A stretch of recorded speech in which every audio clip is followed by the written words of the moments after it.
dreams and big thrills flying high 터무니없는 상상해봐 네 눈앞에 달려들고 있는 별 나같이 불을 태워봐. Hobi kami adalah fangirling. Apa itu fangirling? Fangirl merupakan julukan untuk sekumpulan gadis yang memiliki dedikasi yang tinggi pada idolanya, bahkan menjadi terobsesi dengannya. Idola yang dimaksud bisa merupakan seseorang yang nyata maupun karakter fiksi. Namun, biasanya fangirl identik dengan para pencinta dunia hiburan ataupun public figure dari luar dunia hiburan seperti atlet misalnya. Pengertian fangirl yang luas seperti ini kemudian membuat publik lebih mengerucutkannya sebagai sekumpulan fans yang terdiri dari gadis-gadis yang menyukai soloist maupun grup musik, salah satunya boy band. Kegiatan fangirling. Yang pertama, mendengarkan musik. Musik K-pop dapat didengarkan melalui aplikasi seperti Spotify, Joox, ataupun menonton MV melalui YouTube. Yang kedua, menonton konser. Konser adalah pertunjukan musik secara langsung. Konser K-pop dapat diadakan di luar Korea Selatan. Berikut merupakan konser EXO.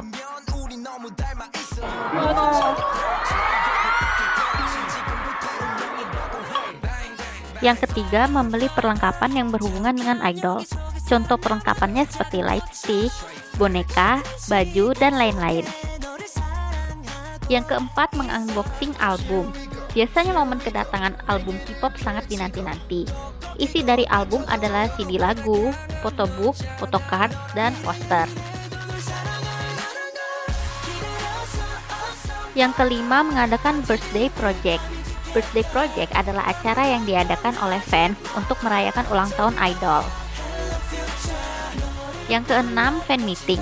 Fan meeting atau jumpa fans merupakan acara interaksi antara idol dan fans.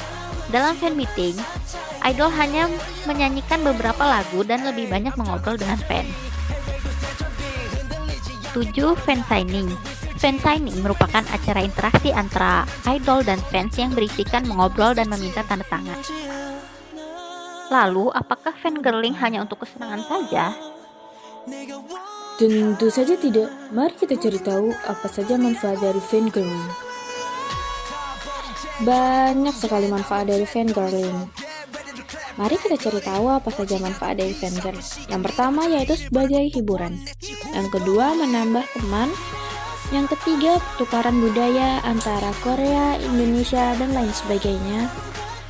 Lalu, kita bisa belajar bahasa baru seperti belajar bahasa Korea, Jepang, Thailand, China, ataupun bahasa Inggris.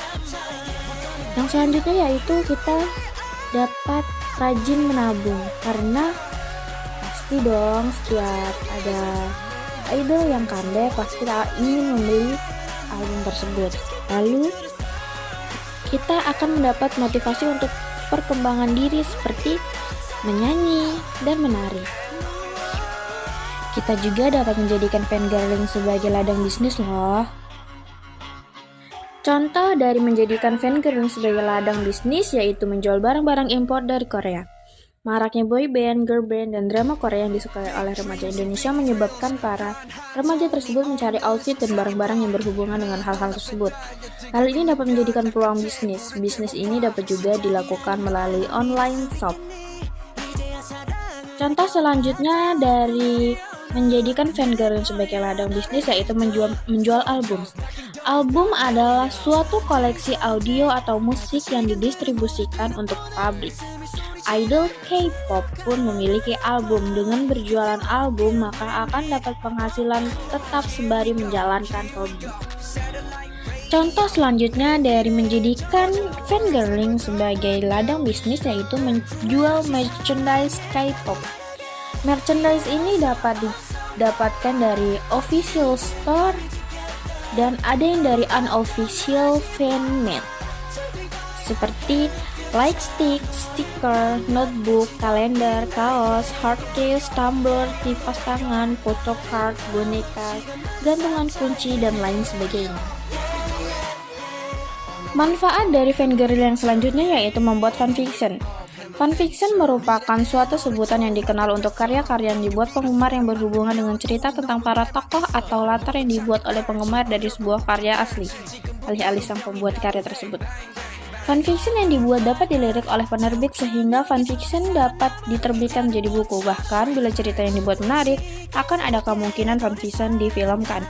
Salah satu contoh dari fanfiction yang dapat menarik penerbit yaitu adalah Dikta dan Hukum. Bahkan saat ini mereka sudah akan meriliskan sebuah series yang berhubungan dengan fanfiction tersebut.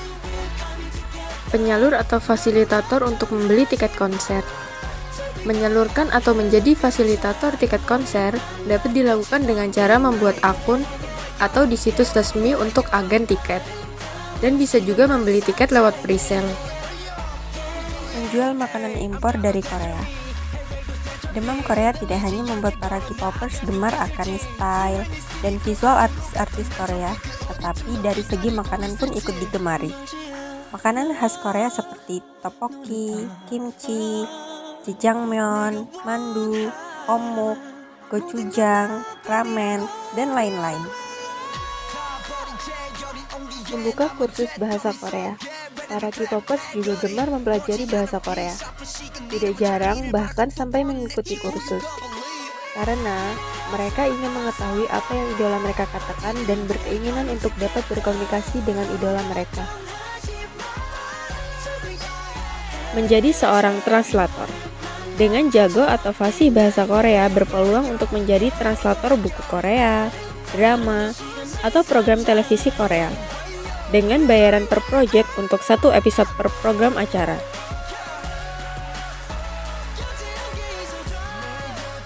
Memperluas pertemanan dan peluang pasar.